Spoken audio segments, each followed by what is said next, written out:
My ex-husband divorced me over a misunderstanding without letting me explain, but 9 years later he returned expecting a second chance. I, 38, female, got divorced from my husband, Nick, 40, almost 9 years ago. We'd been married for 3 years, and he'd been a good husband, but due to a huge misunderstanding, he left me and then served me with divorce papers a few days later. He didn't even give me a chance to explain, and so he never found out the truth. I was so hurt by the fact that he decided that he wanted to leave so fast that I didn't contest the divorce either and let him go. I used to be a housewife. Then one day, Nick came back home to find my ex-boyfriend, Joe, 38, male, in the house with me, and he turned around and left without a word. The three of us knew each other from college, and Joe and I had dated for just 3 months before I realized I had feelings for Nick. Joe had been visiting to invite me and Nick to his wedding that was going to take place in a few months, and that was it. Nothing weird or suspicious was going to happen. I'd never do that to someone else, but Nick just assumed the worst and left without a word. I tried to call after him and stop him, but he drove away as fast as he could and even blocked me everywhere, so I couldn't get to him and explain what was going on. I didn't even know where he was and spent the next 2 days sobbing and panicking. Joe had also tried to get through to Nick to explain, but even he'd been blocked. I was devastated, but believed that once his anger cooled off, Nick would come back, and I'd explain everything to him so that we could resume our normal lives once more. Unfortunately, that didn't happen, and a few days later, he filed for divorce. I was devastated by that and didn't know what to do. I just needed a chance to explain everything to him, but he didn't think I was worthy of it, and so with a heavy heart, I decided not to fight for my marriage anymore and let him go. I didn't contest the divorce once the proceedings started. I packed my stuff up and moved in with a friend for a while until I got a job and could afford a place of my own. It took a while, but I got my life back on track and didn't give myself any time to sit around and be depressed about what was happening. I was angry about Nick's behavior and will always be. I deserved a second chance, or at least the chance to explain, but even after so many years of being together, he didn't think I deserved it. I felt betrayed and hurt, but I knew I had to look out for myself now, so I got a job and eventually moved into an apartment of my own as well. By then, my divorce had been finalized as well, and even though I didn't get much out of it, I was content. I just wanted to move on with my life, and that's what I was doing. I also attended Joe's wedding a month after my own divorce and had a blast reconnecting with my old friends from college. Nick had skipped it, just as I'd expected, and most people were shocked to learn that Nick and I had parted ways. All of them had expected us to stay together forever, as had I, but life had other plans. Attending Joe's wedding turned out to be the best damn decision I'd ever made, though, because there I met Chris, 40, male, the man I'm currently married to and even have a daughter with. We had a conversation at Joe's wedding, and I did feel sparks instantly, but I held back since I'd just been through a divorce and wanted to work on myself before I rushed into anything else. I wanted a break from men, so I exchanged numbers with him but didn't text for a while. A year later, I was finally in a better place mentally and felt ready to date. As luck would have it, I ran into Chris yet again at a work event since we work in the same field, and I finally agreed to go out on a date with him. 2 years later, we were getting married, and another year in, we even had a daughter who's almost 5 years old now. A lot of time has passed since my divorce with Nick, and I'm a brand new person now, so you can imagine my shock when after all this time, Nick shows up at my doorstep out of the blue. That happened a few days ago, and I'm still reeling from the shock of it all. I don't know how he found me, and neither do I bother to find out later on because I truly couldn't care less. It was the weekend, so my husband and I were both at home with our daughter when the bell rang. I was stunned when I saw Nick standing outside with a bouquet of roses and smiling as if nothing had happened. Before I could even process what was happening, he started talking and explained that a few weeks ago, he'd learned from a friend that Joe was married to a different woman and not me, and he'd finally realized that he'd overreacted back then. He said he wanted to give us a second chance, and so he was back here asking for forgiveness for whatever he'd done. I had no idea what to say to him. I mean, it was ridiculous enough that he divorced me over a misunderstanding all those years back without bothering to find out the truth. But now he was back after 9 whole years of no contact, believing that he could just talk his way back into my life and get a second chance, just like that, when he himself had denied me that very second chance. Fat chance of that happening. He kept talking while I silently stared at him, trying to think of what to do next. I so desperately wanted to shut the door in his face, but that just wouldn't be humiliating enough, so I decided to do something a lot more insulting. I told him to wait right there and went back to the living room, where my husband and my daughter were sitting, waiting for me to come back. I didn't have time to explain, so I just lifted my daughter in my arms and told Chris to follow me to the front door. You can imagine what happened after that. Nick was horrified when he saw me walk towards him with my daughter in my arms and my husband behind me. I smiled at him and told him that he was a tad bit too late to ask for a second chance now and asked him to get out. After a second of silence, he turned around, ran to his car without another word, and drove away. I was really pleased with myself, and I finally felt like I got the closure I'd been looking for all those years ago. Once he was gone, I sat Chris down, and when I told him that it was Nick and told him what he'd said to me, we ended up having a good laugh over it. He was in over his head if he had really believed that I was just going to take him back, no questions asked, after what he'd done to me 9 years ago. I didn't even know why he thought it would be a good idea to just spring this surprise on me without doing his own research first. One look at any of my social media accounts would tell him that I was now married and even had a daughter, but I guess he couldn't get through since I have private accounts everywhere. Even then, he could have asked our old friends and tried to find out what I was up to. Chris believes that he's so self-centered that he must have assumed I would have waited around for him after he'd left, hoping that he'd come back someday, and it sounds like a pretty spot-on assessment of his character, even though Chris has never even had a conversation with Nick. It's been a few days since then, and I thought that he'd leave me alone after what had happened, but this morning, he sent me a message on Facebook from a new account and said that he was incredibly hurt by what I'd done. He genuinely wanted to apologize to me for what he'd done in the past, but I'd made a mockery out of the whole thing. He still feels sorry for what he did, but he also thinks that I owe him an apology as well for trying to humiliate him. AATA for what I did to Nick? Update 1, so I decided not to reply to Nick's message. He really didn't deserve even an ounce of my sympathy or forgiveness, let alone an apology. My husband was right, he definitely just assumed that I'd still be waiting for him and would readily accept him once he was finally ready to come back.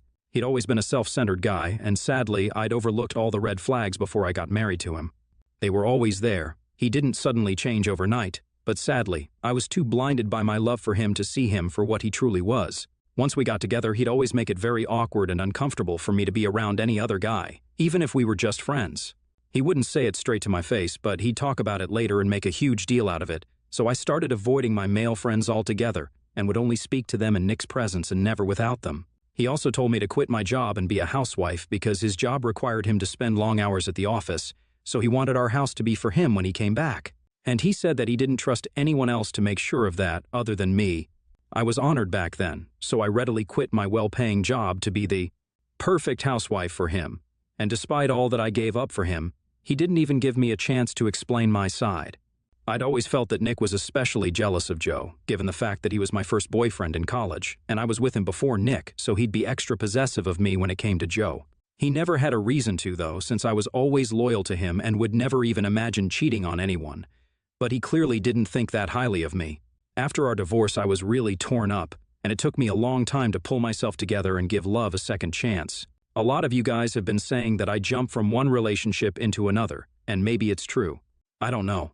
I can't exactly deny it because getting into a relationship just a year after a divorce might be too quick for some people, but I'm glad that I did it. I took that leap of faith, and that's why I have the best husband and a beautiful daughter today. So I'd say that I'm pretty content with how my life has turned out.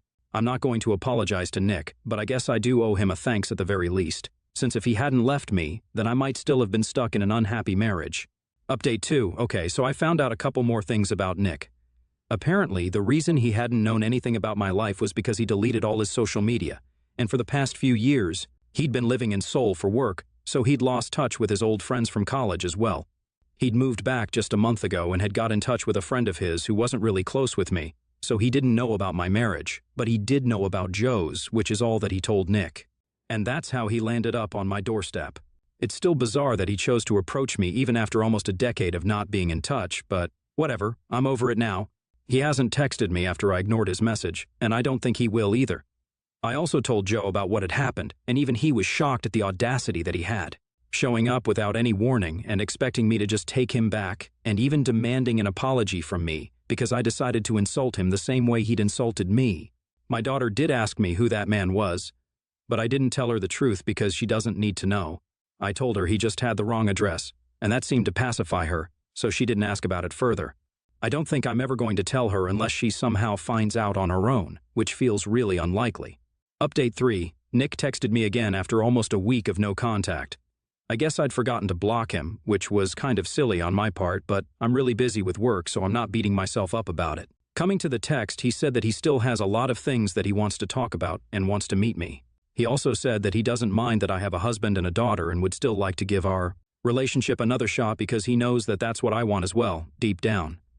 He's insinuating that I'd be down to cheat on my husband with him, basically. Which is just so ironic, because isn't that exactly what he left me for 9 years back? I was speechless when I saw that text because it was so disgusting. I couldn't believe that he even had the audacity to send that text to me and thought that I'd entertain it in any way. I wanted him to leave me alone, and then blocked his number because I sure as hell don't need this man back in my life. It's disgusting the way he can't see beyond himself. I don't understand why he still believes that I have any feelings for him at all apart from hatred.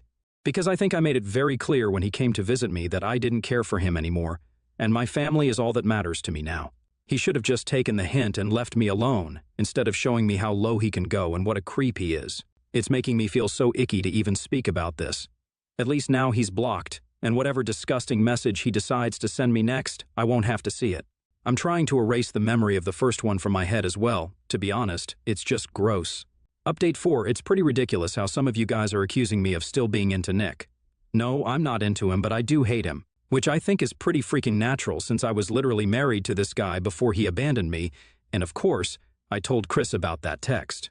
I'm not a cheater and never have been, so I definitely would share something like that with my husband. It goes without saying that I love him more than anything in the world, and I wouldn't do any such thing that would put my marriage in danger. The only reason I'd even open the door to Nick in the first place is that I have a bad habit of not checking who's out there, especially when my husband's home, and I'm working on it. But that being said, I would never knowingly let Nick back into my life. I don't want him back in my life either, so it's sickening that people are accusing me of doing that. I hope this clears things up. Update 5, so Nick dropped by again, and I didn't open the door this time without checking who it was first. Luckily, my daughter was out with my husband to meet his parents, and I was supposed to accompany them, but I got caught up with work. When I realized it was Nick standing out there, I told him through the door that he needed to leave and that he wasn't welcome here anymore. I thought I'd made myself pretty clear when I said that, and it meant that he was supposed to leave, but he refused to listen. He told me that he was in town just for a couple more weeks, and then he'd be in another country. I was confused as to why he was telling me this since I didn't really care. But then he said that this would be convenient for us. He said that I didn't need to fight it anymore, and that we could finally get together now. I couldn't believe that he was standing right outside my house and asking me to cheat on my husband. I was appalled and disgusted and immediately said that he had 3 seconds to leave, or else I'd call the police. Once again, he didn't take it seriously and decided to stay, so I ended up calling the police, and they had to take him away. I'm glad my daughter wasn't there to witness it, but I did call my husband up immediately. Chris came back within an hour and made sure I was all right, and I was okay, just a little shaken by what had happened. I don't even know how he'd found out where I lived. The friend who told him about Joe being married to someone else wasn't even close enough to me to know that I was married, let alone know where I lived. So it couldn't have been him. But now I'm feeling weird and uncomfortable in my own home, and I hate it. I'm lucky that he's here only for a few more weeks, and I'm counting on that to make him stay away. It isn't even myself that I'm worried about the most. It's my daughter. I'm not saying that he'd put us in danger, he doesn't seem psycho yet, but I surely wouldn't put it past him. Even today, while I was hiding out in the living room and waiting for the cops to arrive, he was begging me to give him one chance. He thought I was bluffing about the phone call and didn't buy it even though he'd heard me reporting him on the call. I think that's just him being super delusional right now. My husband and I are considering amping up the security, and we're going to speak to his uncle who works in the police and get his advice on what to do next, because this just took a super weird and creepy turn. I don't want to stick around to find out what he does next. Update 6, I think I found out how Nick traced me. I talked to a couple of my college friends, and one of them happened to give out my address to Nick's old friend. She apologized to me several times when I told her what had happened and said that she'd forgotten to ask me first. I'm obviously still pissed about it because her forgetfulness has led to a crapload of problems for me now. I'm taking a break from this woman now because what she's done was immensely stupid.